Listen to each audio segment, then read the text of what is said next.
മഹാബലി കേരളം ഭരിച്ചതായിട്ട് പറയണില്ല. പണ്ട് കേരളം ഇല്ലല്ലോ. യഥാർത്ഥത്തില് ഓണം ഒരു കാർഷികോത്സവമാണ്.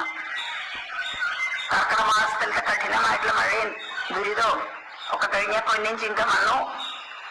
അപ്പോഴേക്ക് നമുക്ക് കൊയ്ത്ത് പുന്നെല്ല് കിട്ടും.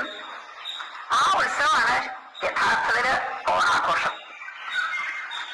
അതിൽ ഇങ്ങനെ ഒരു കഥ എവിടെ നിന്ന് വന്നോന്ന് എനിക്കറിയില്ല. യഥാർത്ഥത്തില് മഹാബലി ഒരു ദാനവ രാജാവായിരുന്നു, ധർമ്മങ്ങളൊക്കെ ചെയ്തിരുന്നു. പക്ഷേ വലിയ അഹങ്കാരിയായിരുന്നു. തന്നെപ്പോലൊരു ധർമ്മിഷ്ഠനായിട്ട് വേറെ ആരുമില്ല എന്നൊരു ബോധം. അതെത്ര നല്ല ആളായാലും അഹങ്കാരം വന്നാൽ അത് മഹാമോശമാണ്. അതാണ് ഭഗവാന്റെ കർമ്മ, അഹങ്കാരികളെ അമർത്തുക. പിന്നെ മഹാബലി യാഗം ചെയ്തത് നർമ്മദാ നദിയുടെ തീരത്താണ്. ഭാഗവതം വായിക്കുന്നവർക്കറിയാം. നർമ്മദാ തീരത്താണ് മഹാബലി യാഗം ചെയ്തത്. അപ്പൊ യാഗം ചെയ്യുമ്പോ അതൊക്കെ അറിയാലോ. വാമനൻ 3 അടി മണ്ണ് ചോദിച്ചു. അപ്പൊ എന്താ മറുപടി? എന്തിനാ 3 അടിയൊക്കെ? ഞാൻ ഈ ഭൂമി മുഴുവനും തരാനോ? ഞാൻ ഇതിന്റെ മുഴുവൻ അധിപനല്ലേ. അഹങ്കാരാണ് അതിൽ വന്നത്, വിനയല്ല.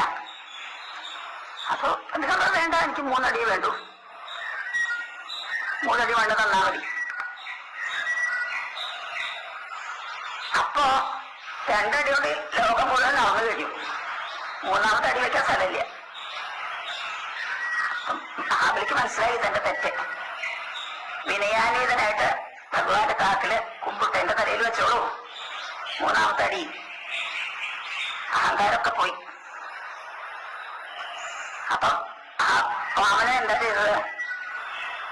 മഹാബലിയെ സുതലത്തിലത്തെ ചക്രവർത്തിയായിട്ട് അഭിഷേകം ചെയ്യുക. പാതാളത്തിലേക്ക് താത്തല്ല ചെയ്യുക. നമ്മുടെ ഭൂമിയുടെ താഴെയുള്ള ലോകങ്ങളാണ് അതലം, വിതലം, സുതലം, തലാതലം, രസാതലം, പാതാളം. അതിൽ സുതലത്തില് ചക്രവർത്തിയാക്കിയിട്ട് ആലോചിക്കുക ചെയ്യുക. എന്നിട്ട് ഭഗവാൻ തന്നെ അവിടെ കാവക്കാരനായിട്ട് നിൽക്കും. ആലോചിച്ച് നോക്കൂ.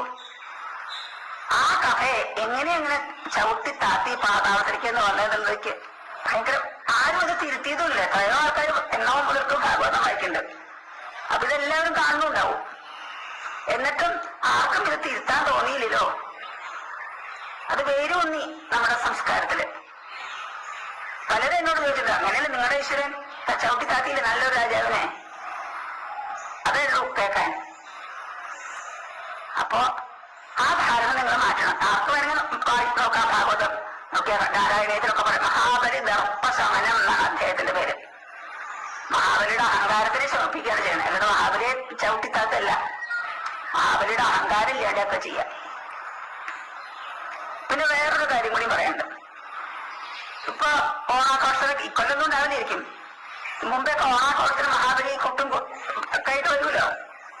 ആരവരുടെ ഒരു കുണവയറിന് കുണത്തടിയിലാണെന്ന് പറഞ്ഞ് മഹാബലി. അദ്ദേഹം രാജാവാണ്. രാജാവാണെന്ന് വെച്ചാൽ യോദ്ധാവാണ്. യോദ്ധാവാണെന്ന് വെച്ചാൽ അരോഗ്യതയുടെ ഗാത്രനാവും. ഇങ്ങനെ കുണത്തടിയും കുണവയറൊക്കെ യുദ്ധം ചെയ്യാൻ പറ്റും. എന്തിനാ ഇങ്ങനെയൊക്കെ ആക്കണം കാക്കണമെന്ന് എനിക്ക് ഒരു കോമാളി വേഷം ഓലക്കൊടയും പിടിച്ച്. എന്താ അതിന്റെ ആവശ്യം? ചക്രവർത്തിയായിരുന്നു. ചക്രവർത്തിയൊക്കെ നല്ല യോദ്ധാക്കളാണ് അവരൊക്കെ. അതൊക്കെ മാറ്റി മറിച്ചു. എന്തായാലും എനിക്കപ്പൊ നിങ്ങളോട് പറയാം. നിങ്ങളെന്റെ കുട്ടികളാണല്ലോ. അപ്പൊ നിങ്ങളോട് പറയാലോ എന്റെ മനസ്സിലുള്ളതൊക്കെ. അതേപോലെ തന്നെയാണ് പുലിക്കളി. എന്റെ കുട്ടിയിലൊക്കെ പുലിക്കളിയുടെ തൃശ്ശൂർ ഭാഗത്താണല്ലോ പുലിക്കളിയുടെ ഉത്ഭവം. അന്നത്തെ പുലികളൊക്കെ എങ്ങനെ വെച്ചാ പുലിയുടെ പോലെ ഇങ്ങനെ മെലിഞ്ഞ് നീണ്ട് ഉറച്ച ദേഹമായിട്ട് മുഖത്ത് മാത്രം ഒരു മുഖം മൂടി വയ്ക്കും. എന്നിട്ട് മേലെ പുലിയുടെ പോലെ പുലി ഉണ്ടാവും, വരയൻ പുലി ഉണ്ടാവും. അങ്ങനത്തെ ചിത്രപ്പണികളോട് കൂടിയിട്ട് നല്ല കസർത്തും കാണിക്കും. അതും ഇപ്പൊ കുണവയറുള്ള ആൾക്കാരാ, തടിയന്മാര്. അതൊക്കെ പുലികളെ കണ്ട അറപ്പി സത്യം പറഞ്ഞ. എങ്ങനെ കാലം മാറാൻ നിശ്ചയില്ല. എനിക്ക് വയസ്സായിട്ടാണ് തോന്നണം ഇങ്ങനെയൊക്കെ.